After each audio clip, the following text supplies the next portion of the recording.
guys! Good evening! Mag-love shoutout everyone! Ayan, na-miss kong mag-premiere. Na-miss ko yung channel ko guys. And sobrang na-miss ko na ang Team Puyaters at saka yung Bahay Kulitan. Then, parang almost 2 weeks na din ako na hindi nakapag-support. Ayan, pasensya na kayo sa aura ko kasi uh, 4 a.m. pa ako gumising guys, and then till 11 p.m. ako dito na nakatambay sa gasoline station. So, so paano yung nakita niyo sa harapan ko guys is, dito kasi sa gasoline station ay hindi pa kami computerized. So, nagmano-mano pa kami guys, and then more learnings pa, and then kaya yun, ang tagal ko tagal ako nakatawag nito. Parang still learning pa ako. Learning by experience. Ayan. So, yun na nga. Itong mga baguhan, mga baguhan sa pagninegosyo ng gasoline station, guys, ay um, yung first day namin ay first day namin sa pag-operate is very blessed. Yung nakikita niyo dito sa aking harapan is ito yung mga ginagawa kong reports guys.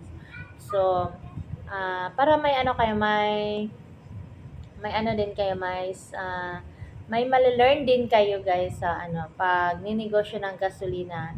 I-share ko sa inyo yung kaalaman ko. First tip is yung paano mag-compute ng letters, paano i-compute yung kung gusto niya mag-discount, ayan.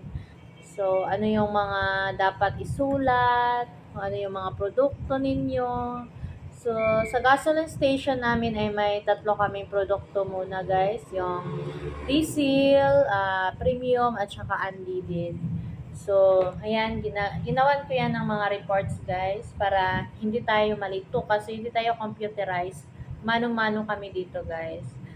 So, sa amin dito is may dalawang machine available kami. May dalawang machine na available. Yung dito na side ay may two hoses. Ang meaning niyan ay isang machine, dalawang produkto. Dito sa kabila may diesel at saka dito sa kabila naman ay premium. Doon sa kabila na machine ay may 6 na hoses. May 6 na hose. Yan. May doon. Doon sa kabila, front back kasi yung machine na yan na 6 hoses. Ayan. Sa front may unleaded, may premium, at saka may diesel. Sa kabila din ganun din. So ayan guys, ang ginawan ko ng daily report. Kaya hindi ako makapagdot-dot kasi sobrang sakit na ng aking mata guys sa numbers. Daming numbers guys. So ayan. So, para hindi ako malito guys, dito na side ay ginawan ko ng pump 1. Yan. Pump 1 yung nilagay ko, and doon is 6 houses man yun. So, ginawan ko yung front and back. Ginawa ko ng pump 2 and pump 3 para hindi ako malito sa kasi iba-iba ang pag-reading niyan eh. So, ayan, may pump 3 tayo guys na notebook. Ayan. Pang diesel to siya, diesel. And then, pump 2 na unleaded. Ayan. Pump 3 na unleaded. Ayan, premium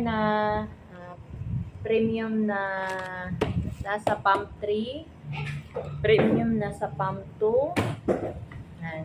Diesel na nasa pump 2, ayan, pump 2 to siya. And then may may tayo dito, may notebook tayo para sa ating product delivery, ayan. So, sa every time na may mag-deliver guys ay dapat na ilista natin. Ilista talaga kasi hindi pa tayo computerized. More on writings talaga siya guys. So, ayan, product delivery, and then may mini mart sales. Silan. And then, ito yung pang-final ko guys, daily report. Dito nakasulat lahat ng mga sales, mga kung ano na nangyayari sa at that day. Yan, dito yung final notebook, daily report. So, then, PO, ayan, may notebook din tayo sa PO kasi may nagpi-PO na sa atin guys, isang grocery. Ayan. Magmamay-ari ng grocery. Hindi ko lang ipakita sa inyo. Ito yung PO ng para sa mga nagpi-PO. Then, may ano din tayo dito, notebook para sa Minimart, product delivery. Ayan, daming notebook yan guys. And then, may another notebook na naman. GCash, CR maintenance, and credit yung mga nangungutang yung mga fuckboy, kung ano man yung ano nila, anong i-snack nila, yan, ililista pa yan, para hindi ka malito at hindi yung babagsak yung ano. Siyempre, may ano tayo, expenses book, para sa mga kung ano yung mga expenses dito sa atin. Dito sa So, yan guys, ipapakita ko muna sa inyo for this video, yung mga ginagawa ko everyday. At the next vlog, ipapakita ko sa inyo kung paano mag-set ng price doon sa machine, paano mag-reading, paano, basta yun. Ano ko yan sa inyo, ituturo ko sa inyo para kung sino man gusto business ng gasoline station ay may idea na kayo. Kasi guys, kami wala kaming seminar. Kasi dapat talaga 1 week may seminar na gagawin. Pero kami na baguhan din, pati mga pamboy is hindi kami naka-seminar. Learning by, ano lang talaga siya, experience. Parang ano na talaga, dito kami natututo. So, dito ay may remittance guys. Ayan, remittance meaning kung ano man yung mga kasi ang ginawa ko para hindi masyado mabigatan yung pamboy na maghawak ng pera, every time na makasell sila ng 3,000, ayan, i-remit nila yan sa akin. So, dito may remittance tayo, may pangalan nila, perma, ayan, diba? Mano-mano talaga siya guys. So, ayan, may payroll book, o diba, saan pa kayo dyan? So, dito na yan. So, ayan guys, baka magtaka kayo kung bakit hindi na ako nakadukdot. So, noon ay ang laman ng aking araw ay ang Popo at saka YouTube. Ngayon naman ay puro number. Puro number yun. Ayan guys, so, ayan. Puro numbering yung ano ko. So, dito may ano din tayo. Pump 1, diesel, and Pump 2, premium. Yan. Papakita ko sa inyo yan, guys, next vlog, kung ano ang mga laman ng mga nandito. So, hindi siya ano, guys, at the first time, para sa amin na mga puro first timer sa ganitong business. Hindi naman siya first time, lahat naman ng first time ay mahirap. Mahirap siya intindihin, mahirap siya kung ano ang gagawin. So, at the long run, guys, ay naka 5 days na kami, di ba? Ang bilis ng panahon.